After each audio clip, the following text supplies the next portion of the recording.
wesifazana awonyazi ukuthi namhlanje sibenzela umsebenzi wokubonga ukuthi bavela ebuhleni lapho bafike bahlolwa khona batholakala bangamakhosazana mase siyababongela ukuthi bakhuthale kulokhu bayiphathe kahle baze bafike ezingeni lokuba bashade baphume kahle. Umama njengomkhokheli ke uzizwa njani ke ngolokhuza ngokuhle okwenziwa amakhosazana njengoba esho umama ukuthi asaphelele?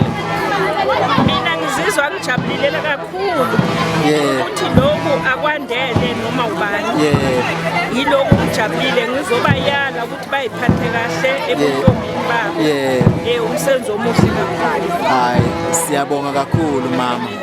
Yebo umama umkhokheli bani?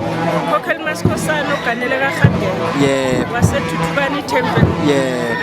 Amen siyabonga kakhulu mama. Hayi mina ngumkhokheli uMakhosa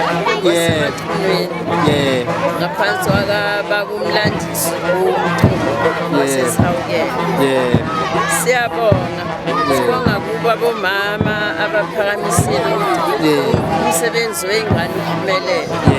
Siyabonga siyacela abantu ukuthi bayiphathe kahle ngoba nabo anti babayalile ebuhleni ukuthi abayiphathe kanjani.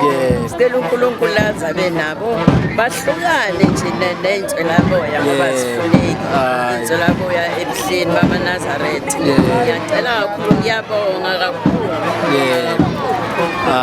Mama inkosi izibabusise. Amen mama siyabonga nathi siyabonga kakhulu mama. Amen amen. Umkhokheli Masibeko uzela esikhawukele sizobungaza umcimbi wamakhosazana ethu athelele. Ngijabule kakhulu abantwana engathi abantwana bangahlala bayigcinile bahlale ngentombi amakhosazana sonke nje sijabulile nabazali babo lokho babenzele kona okuhle kangaka. Siyabonga. Amen siyabonga kakhulu mama. Kodwa umama asasho ukuthi usabathapi kuliphi ithempeli? Ithempeli lami ngiphansi kaMshumayeli Magubane eKhumbulane Temple. Amen khona la kwaSaduza. Khona la kwaSaduza. Siyabonga kakhulu mama.